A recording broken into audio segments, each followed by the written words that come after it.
Podcast. Stop translating word by word. Master 20 Essential English Idioms.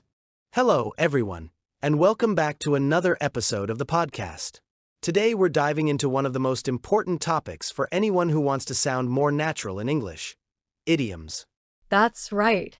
A lot of learners study grammar, memorize vocabulary, and practice pronunciation, but they still struggle to understand native speakers because they don't know common idiomatic expressions. Exactly. And the funny thing is that native speakers use idioms all the time without even thinking about it. So today, we're going to have a casual conversation and explore 20 popular idioms that you can start using right away. By the end of this episode, you'll not only understand them, but you'll also know when and how to use them in real conversations. So grab a coffee, relax, and let's get started. You know, Sarah, one of the biggest mistakes English learners make is translating everything word by word. I agree. When they do that, conversations can quickly go south because the meaning gets lost. That's true. Then some students get frustrated and want to throw in the towel.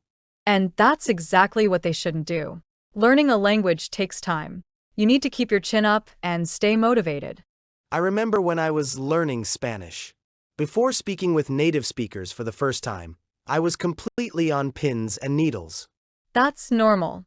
Most learners feel nervous in the beginning, but worrying too much can become a pain in the neck. Especially when you're overthinking every single word.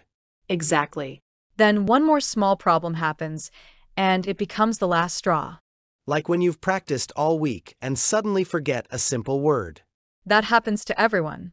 That's why, in conversation classes, teachers often use games to break the ice. Once people feel comfortable, they're much more willing to speak their mind. And that's where real learning begins. You know what I tell my students? Sometimes you have to think outside the box. Definitely. One of my students started learning phrasal verbs through songs and movie clips. That's brilliant. In fact, I think she hit the nail on the head. Learning becomes easier when it's fun. I couldn't agree more. Another thing learners do is worry about mistakes they've already made. Yes.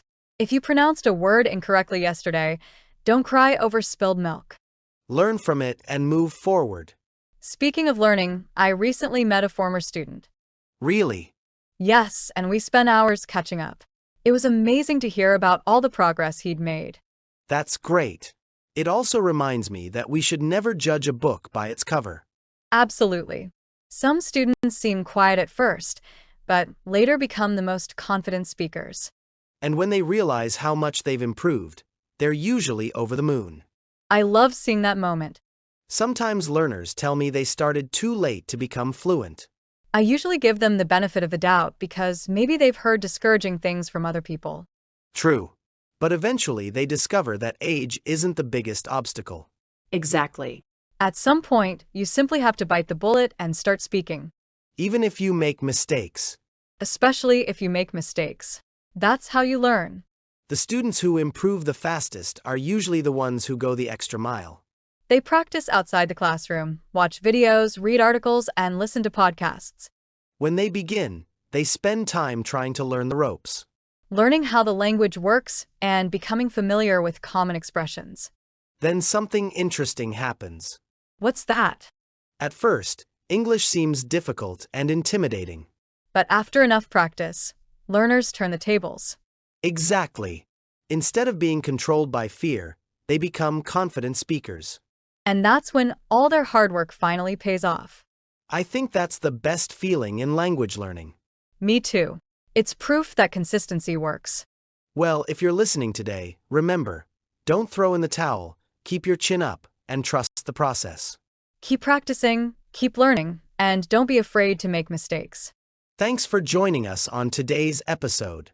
We hope these idioms help you sound more natural and understand native speakers more easily. We'll see you next time. Bye, everyone. Take care and keep learning English. Studio Microphone Books, United States, United Kingdom.